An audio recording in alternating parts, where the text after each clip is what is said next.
We have a population that is aging, and we have more and more individuals that as they get older, they are reliant upon family members or strangers for their care. And that means that we have elder abuse that is more prevalent than ever before.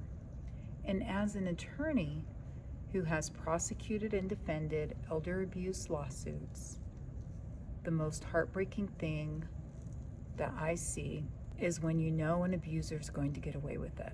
Generally, it's the mother that is being abused. She's been widowed, and there is a child, either a failure to launch child, and they've always been dependent upon their parents for all of their money, or the caregiver.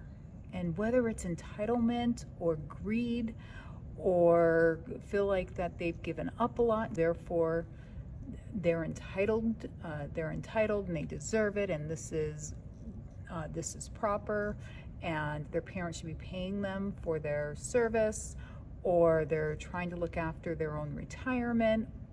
It doesn't really matter, because in that moment, when you have an individual who cannot state their wishes, who cannot stand up for their wishes, is easily manipulated, it's always heartbreaking to see the family decide, I will not prosecute my brother or sister or aunt or uncle.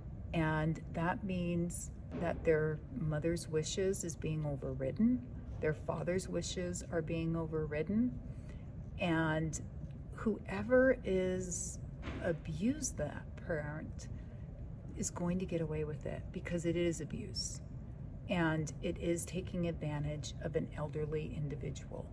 And for generations to come, those repercussions will be felt.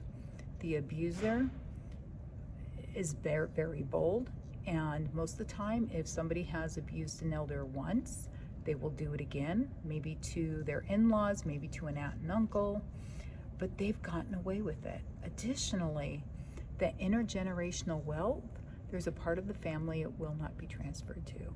The hardest thing as somebody who prosecutes elder abuse and has a mission to hold all abusers accountable for and to eliminate it in Santa Clara County and to bring a spotlight on it, the hardest thing to do is have my potential clients leave the office knowing that nothing will be done.